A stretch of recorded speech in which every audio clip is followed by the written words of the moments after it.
Les amis, bienvenue. Je suis très content de vous retrouver à nouveau pour parler de nos aigles et surtout d'un Yves Bissouma qui s'est encore attiré les éloges de plusieurs légendes de la Premier League cette semaine après son entrée en liste fantastique en Europa League. On va en parler tout de suite.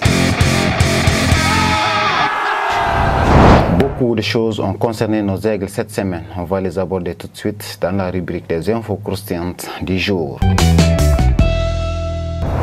Pour commencer, on part rapidement en France, plus précisément en Ligue 1, où l'Asné Sinayoko et l'AJ Auxerre ont fait sensation le vendredi passé en terrassant le stade brestois 3-0 en ouverture de la 6e journée. Titularisé pour la 5e fois cette saison, le buteur malien a pu aider son équipe avec un gros travail physique, notamment au pressing, où il n'a pas pensé à économiser ses efforts. Même s'il n'a pas pu ouvrir son compteur de but durant ce match, le malien s'est illustré autrement en provoquant le penalty du 2-0. Grâce à son regain de forme et au fait que les aigles aient fait table rase des soucis avec la FEMAFOOT, l'attaquant malien espère maintenant faire son retour en sélection. Le meilleur buteur des aigles à la dernière CAN attend fermement l'appel du nouveau sélectionneur pour prendre part au rassemblement qui arrive. Mais pour l'instant, il n'y a toujours pas eu de contact entre lui et le coach. Avec Montpellier, Falaye Sako et Modibo Sagna ont connu un samedi plutôt compliqué en allant perdre à Monaco. Nos aigles, à l'image de leur équipe, ont manqué la sérénité qu'il fallait pour obtenir au moins la répartition des points. Sur ces 6 journées, Falaye et ses partenaires ont perdu 14 points, ce qui les place logiquement en zone de relégation. Mais la saison est encore très longue pour perdre espoir. Ibrahim Sissoko, de son côté, a permis à l'AS Saint-Etienne d'accrocher le FC Nantes ce dimanche. Auteur de son premier but en Ligue 1 puis d'un doublé décisif, l'attaquant malien s'est converti en sauveur pour éviter une nouvelle humiliation à son équipe après ce qu'elle a subi contre Nice récemment. Du côté de Tottenham, Yves Bissouma a célébré sa 60e apparition sous les maillots des Spurs le jeudi dernier par une très belle victoire en Europa League. Au cours de ce match, le milieu de terrain des Aigles nous a encore sorti ses grosses performances habituelles qui ont fini par impressionner une légende du football anglais, Peter Crouch. L'ancien attaquant de Tottenham a tenu des propos flatteurs envers le Malien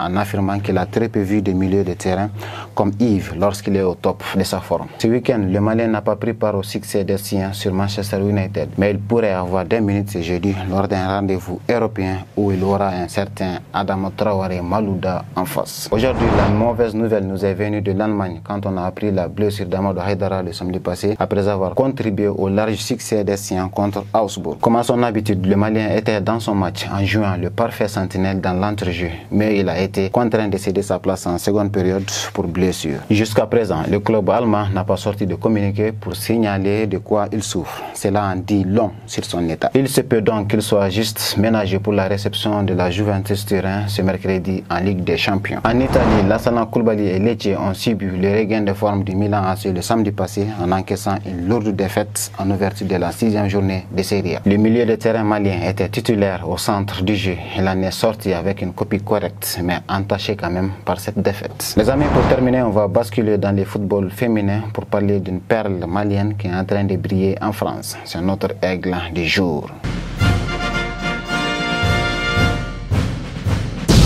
Meilleure buteuse et meilleure joueuse de l'équipe nationale féminine depuis des années durant, Aguecha Diarra a enfin atteint la consécration en ce mois de septembre 2024 lorsqu'elle a signé en faveur du Paris Saint-Germain. Convoquée ce dimanche pour jouer son premier match avec les Parisiennes, l'attaquante malienne n'a eu besoin que de 20 petites minutes pour ouvrir son compteur de buts qui risque vraiment d'exploser. Puisqu'il faut le rappeler, elle avait marqué 30 buts en 28 matchs avec le Sporting Club de Casablanca la saison passée avant de faire ses valises pour Paris. Voici en gros les infos qu'il fallait retenir aujourd'hui les amis. À très vite pour un autre numéro d'ActiFoot.